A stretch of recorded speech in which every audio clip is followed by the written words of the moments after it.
Hello, everyone, and welcome to this edition of Tee It Up Grand Strand. I'm your host, Shan Coughlin, out here at one of the tried and true oldest courses in Myrtle Beach, Arcadian Shores Golf Club, with the general manager, Mr. Frank Coughlin. How are you doing today? Good morning. How are you? I am excellent. Frank, it's February, and we really don't even need these jackets. 65 degrees already before 9 o'clock in the morning. It almost makes you want to open the tee sheet earlier, doesn't it? It does. Definitely. We weren't planning on this many days in a row. It's been really, really nice. Yesterday was fantastic. We had about 158 golfers out yesterday. Monday, about 132. The weather's been fantastic. It has, and I forget his name, but I can't say it. Puxatani Phil? Phil did not see his shadow, so we will be enjoying this weather a lot sooner even. So we're excited about that.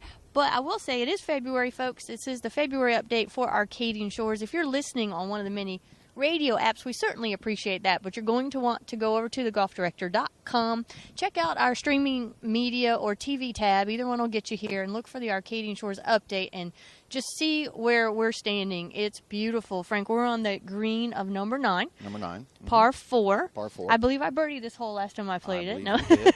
So it's one of my favorites. You birdied like 3 on the front side. So. But tell us a little bit about the hole that we're standing on now.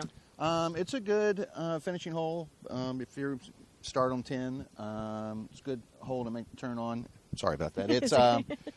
It's not too long. It's not too difficult. There is a fairway bunker, and it's gradually uphill. So the second shot plays a little bit longer than most. The green itself is pretty deep. Mm-hmm. And very undulating, as are most of the greens out here. So it's kind of, you want to make sure you're in the right area. There you go. It looks like a forward pin today, so folks should have a good shot in. Yeah, sure. In here. So let's talk a little bit about the difference. You mentioned earlier before we went on the air that there is some pretty significant differences between the courses that many of our visitors are used to playing in their hometowns, especially if they live up north, and the ones here.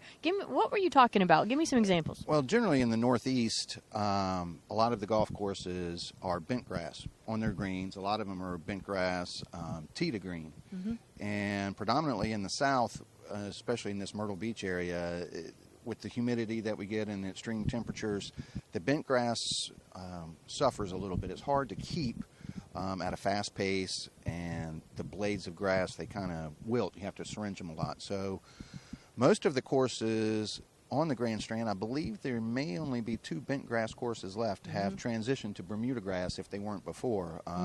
Right now, Bermuda grass, there's different strands that are out there, Champion, Sunday, Tiff Eagle, that are just absolutely fantastic, and they like to be cut low, so the speeds are really good.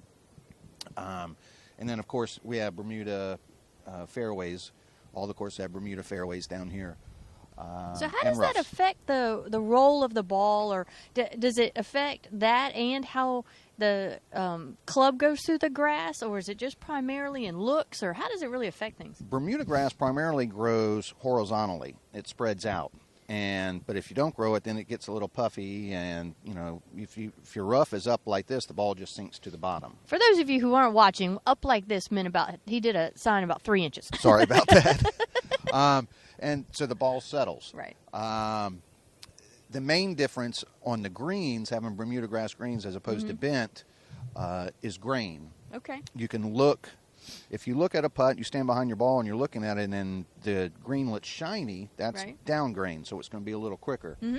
If you're looking at your putt behind the ball and it looks like a dull green, then that's into the grain the way the leaves are growing, so it's going to be slower. Okay. And someone gave me a tip one time at one of the courses. If you have a chance to walk by the cup, yes, they said that's the easiest place, because I'm terrible. We've had this shiny dull conversation forever. I'm terrible at looking at that. But if you look at the cup and see how it's cut, you can see which way you can see the leaves, which way they're growing. Mm-hmm. And so there's your tip for today. Bermuda, look at the cup if you can't tell what's shiny and what's dull. So when you're hitting through bent grass, let's say in the fairway, does the club just go through easier? It won't settle as much? It goes through easy, and you tend to take a bigger divot because just the way the root structure is pretty neat, because like here we can travel to the mountains of North Carolina and upstate South Carolina, and they're all bent grass fairways and tees, and you take a divot, about 8 inches long. It's pretty cool. So we have to put them back. So. Yeah, you have to put them back. I think another thing we need to point out about the Myrtle Beach area, and I think this gets people, especially from those mountainous regions, is the sea level. Yes. It has a lot bigger effect than people think, especially in cold weather. Right. Because then you have the air and the air temperature as well as being at sea level, so the ball's not going to carry as far. It's not. I mean, if you have family members, per se, from Denver, Colorado that come out and they're used to hitting... They're Ryland, there's your shout out. They're used to hitting the 7-iron 165. They get here, it goes 155. So there's a big difference. Absolutely. And, you combine that with playing twice a day where you normally would only play once, and maybe having a few extra beverages because you're on vacation. Correct. Just club up and you'll be fine. Yep.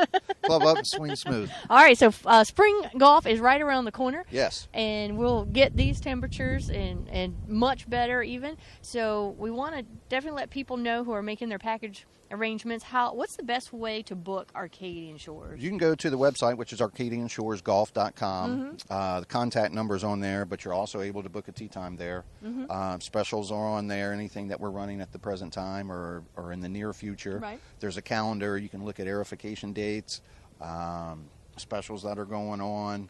And like I said, just book your tee time or call the golf shop and see if there's anything that we have, that might be to your liking. All right. And also, folks, any of your providers out there, if you're used to calling someone and getting your package deals, Arcadian Shores and all the great packages, so just ask when you give them a call. If you don't have anyone else to call, you can give us a call at the Golf Director, 844-GO-GOLF-1.